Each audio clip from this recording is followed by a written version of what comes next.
고넬료라고 하는 제목으로 함께 은혜를 나누려고 합니다.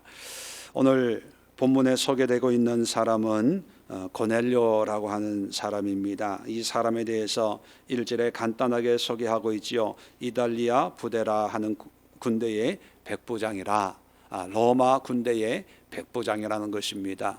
이 백부장이라고 하면 로마 군대의 아주 중추적인 역할을 하는 그런 허리와 같은 그런 직책을 감당하는 그런 용맹한 군사입니다. 그런데 이 로마 군대 백부장이 지금 로마에 있는 것이 아니라 예루살렘, 이스라엘, 유다 땅에 있죠. 그 얘기는 뭐냐면 이제 식민지에 파견되어 있는 군대의 백부장이라는 것입니다.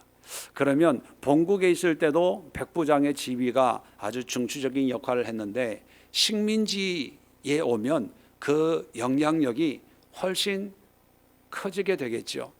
한마디로 얘기하면 권세도 있고 능력도 있고 부도 가지고 있는 그런 당당한 그런 사람, 그런 가정이라는 것입니다. 세상적으로도 부족함이 없는 그런 형편과 능력을 가지고 있는 사람인데, 오늘 성경에는 그것보다도 더 은혜로운 이 고넬료의 모습을 우리에게 소개해 주고 있습니다. 유대인도 아닌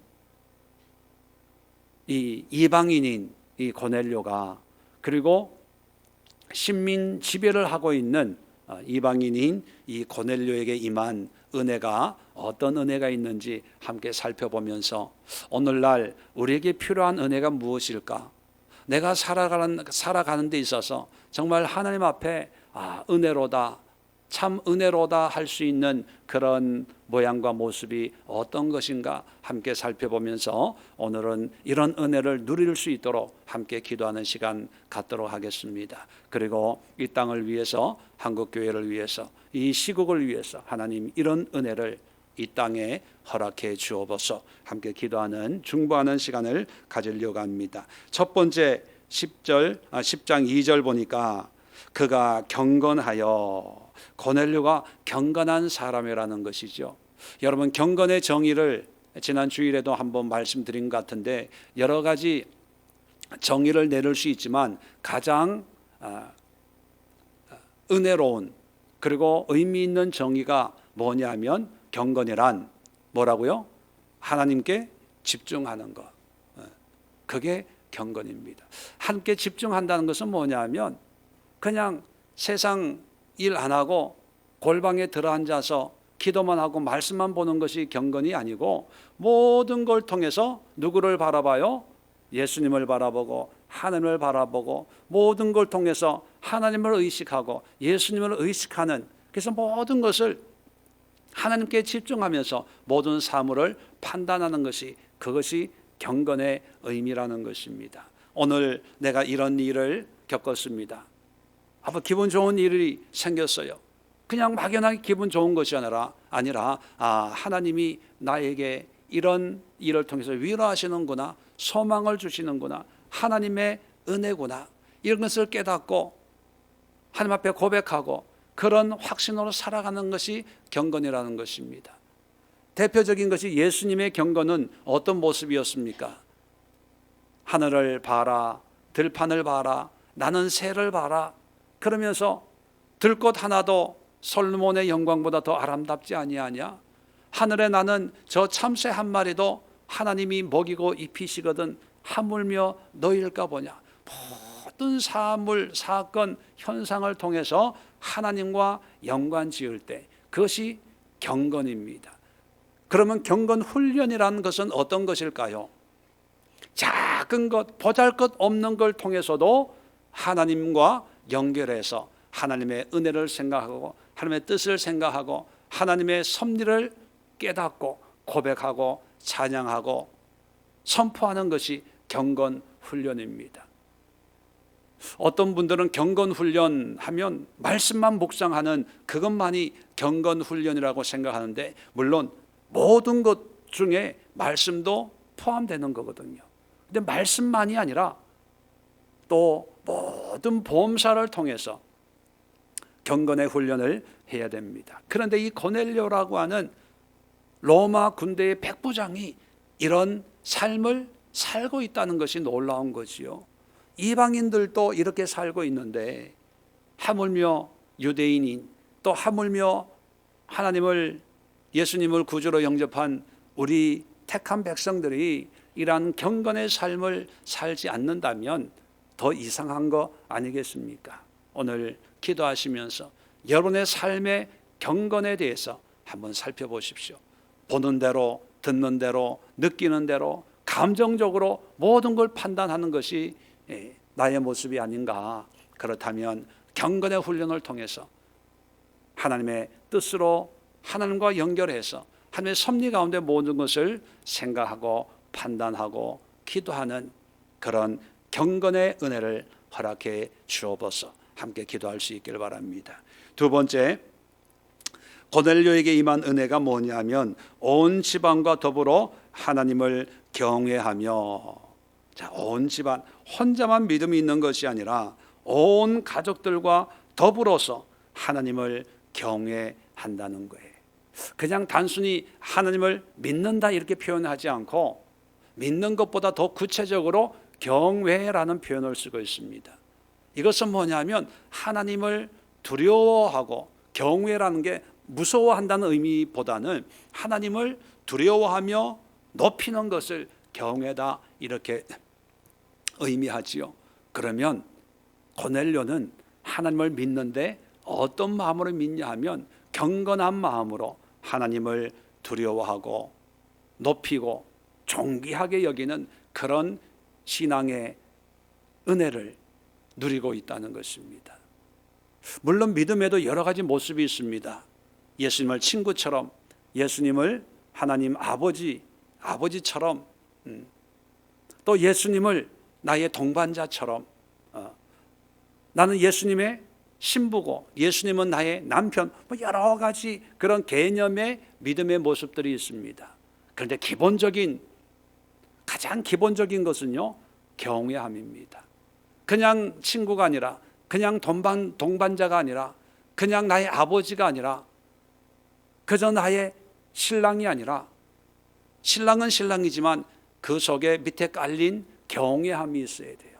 그런데 오늘날 보면 이 경외함이 점점 없어지는 시대가 된 게 아닌가 그런 생각을 합니다. 저는 오랫동안 신앙생활을 못했기 때문에 옛날의 신앙의 모습은 잘은 모르지만 들은 바에 의하면 그래도 옛날에는 경건함이, 물론 그게 너무 율법적인 그런 경건함도 있었지만 참 하나님을 두려워하면서 경외하며 성심껏 정성껏 그렇게 신앙생활을 했던 부분들도 있었다고 전해 들었습니다. 그런데 오늘날 보면 하나님을 너무 우습게 여겨요. 하나님을 너무 만만하게 생각하는 그런 시대가 되고 말았어요. 하나님을 너무 무례하게 여기는 그런 모습들이 너무나 많이 있습니다.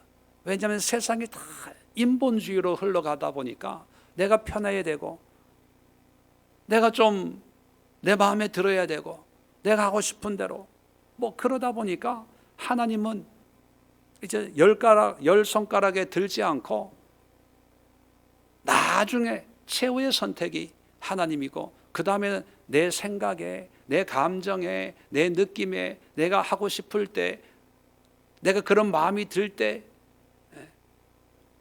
그런 생각으로 그나마 또 신앙생활을 한다고 하는 걸 보면 사실 저는 저런 게 진짜 믿음일까? 저런 게 진짜 하나님이 보시는 그런 신앙일까? 제 스스로도 의문을 가질 때가 참 많습니다.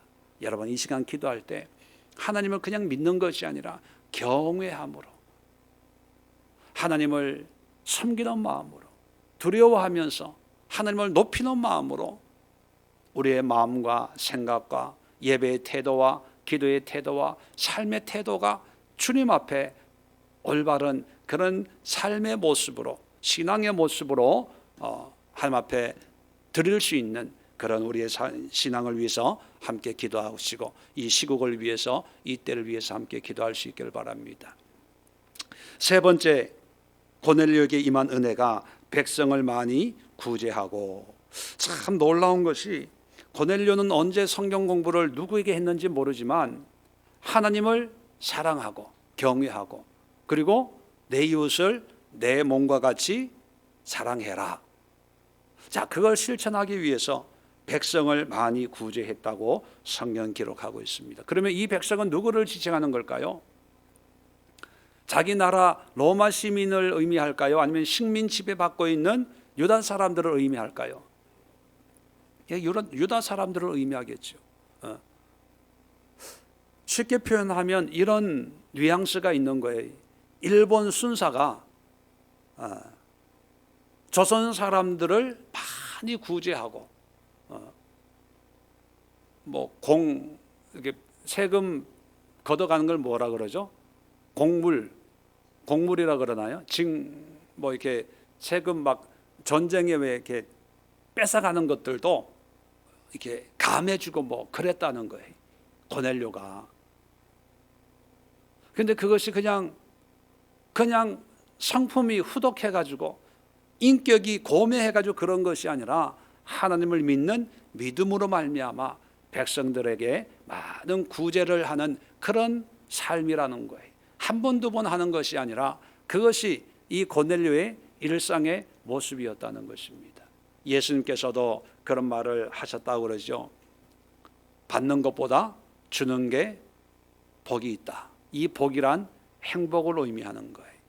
주는 것이 더 행복한 거예요. 행복을 위해서는 하나님 더 주세요. 물질도 주시고 건강도 주시고 뭐도 주시고 그런데 그게 행복이라고 생각하지만 사실 행복이 아니라 오히려 더 타락하고 교만해지는 경우가 있지요. 그런데 100% 행복할 수 있는 성경적인 원리가 뭐냐면 내가 갖는 것이 아니라 내게 있는 것을 주는 거예요. 주는 것은 절대로 교만해질 수도 없고 자만해질 수도 없고 변질될 수도 없습니다. 내 것을 나눈다고 하는 것이 하나님 안에 참 귀한 은혜거든요. 오늘날 뉴스를 보면 아파트 오늘 또 뉴스 보니까 아파트를 파네 안 파네 그러고 있어요. 그런데 그 이야기 속에는 다 탐욕이 있어요. 탐욕. 얼마가 오르네 몇 년 사이에 몇십억이 오르더라고요. 진작 알았으면 거기다 아파트 한 서너 채 사다 놓을 걸. 뭐냐면 이 시대가 다 탐욕이에요. 탐욕, 욕심이에요. 다 물질이에요. 물질. 이 물질을 더 가지려고, 안 뺏기려고, 더 소유하려고, 적은 돈으로 많은 물질을 뻥튀기 하려고 이리 머리를 굴리고 저리 머리를 굴리고. 이런 얘기하면 속으로 그럴 거예요. 목사님도 땅 샀잖아요. 귀에 있으면 말씀드리겠지만 저희가 그런 거는 전혀 저희 의도하고는 상관없이 떠밀리다시피 그냥 그렇게 된 거예요. 이렇게 될 줄 오해하지 마십시오. 제가 부자 되려고 투기하려고 그런 게 절대로 아니에요. 정말 솔직하게 말하건대 어떻게 해가지고 뻥튀기 가지고 남북 통일 될 거니까 이런 생각 전혀 없고 그냥 어떻게 하다 보니까 우연하게 정말 안 될 건데 이렇게 되다 보니까 이렇게 돼버린 거예요. 근데 오늘날 이 시대가 다 물질의 노예가 되고 있다 보니까 나눠요, 안 나눠요? 안 나눠요. 먼저 내가 어려우니까, 내가 힘드니까 나 먼저에 나 먼저. 내 집 채워놓고 남는 거 있으면 그 다음에 이제 이웃이에요. 근데 고넬료에게 임한 은혜는 백성들을 많이 구제했다는 거예요. 이런 은혜가 바로 코로나19 때문에 모든 것이 움츠리고 있는 이런 시대에 우리 믿는 자들에게 임하는 하나님의 은혜가 되어야 됩니다. 없을 때일수록 나눌 수 있어야 돼요. 우리 예수의 교회도 어려울 때 어려운 사람들에게 뭔가 할 수 있는 그런 일이 생겨나기를 저는 기도하고 있습니다. 우리가 좀 줄이든지 좀 덜 하기야 뭐 줄일래야 줄일 게 없어요. 뭐 아무 행사도 없고 그냥 기본으로 최저로 지금 생활하고 있으니까. 그래도 하나님이 주시는 그런 감동이 있으면 교회도 나눠야 되고 성도들도 나누세요. 어려운 사람이 있으면 말 한마디 나누고 차 한잔 나누고 떡 하나 나누면서 하나님 나눔의 은혜를 나에게 허락해 주옵소서. 없다고만 하지 말고 힘들다고만 하지 말고 구제의 은혜를 허락해 주시고 우리 예수에게도 구제의 은혜를 허락해 달라고 기도하시고 세상의 모든 교회와 성도들에게 이런 은혜를 위해서 함께 기도하도록 하겠습니다. 마지막으로 하나님께 항상 기도하더니, 고넬료에게 임한 은혜가 항상 기도하는 은혜예요.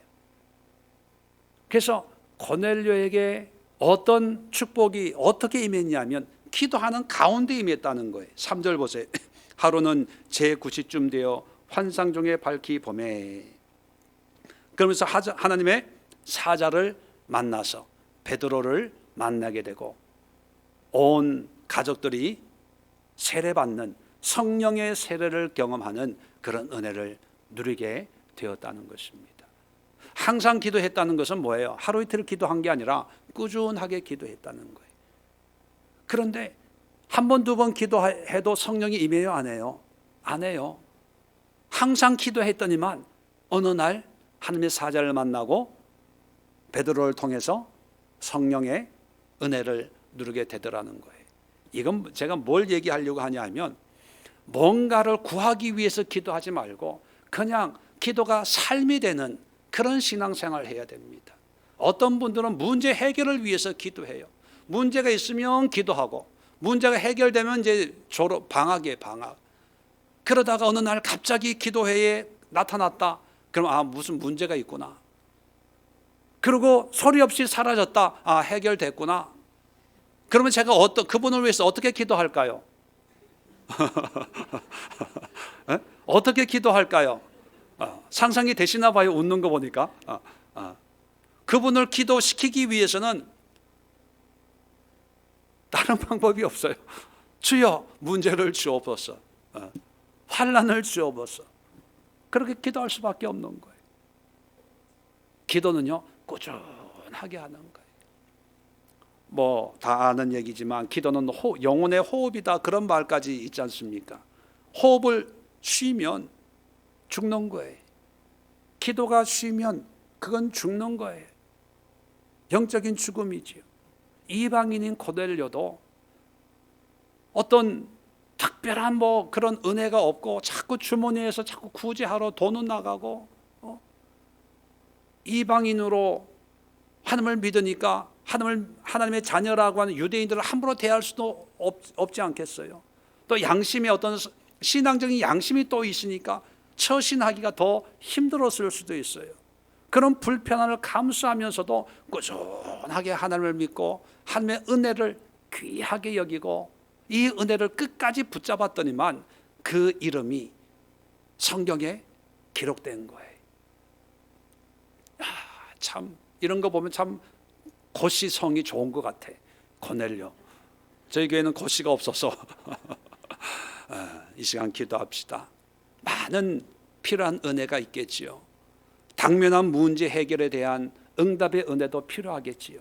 그러나 오늘 4가지 말씀을 묵상하면서 하나님 주님을 섬기되 주님을 믿되 경건하게 주님을 섬기게 하옵소서.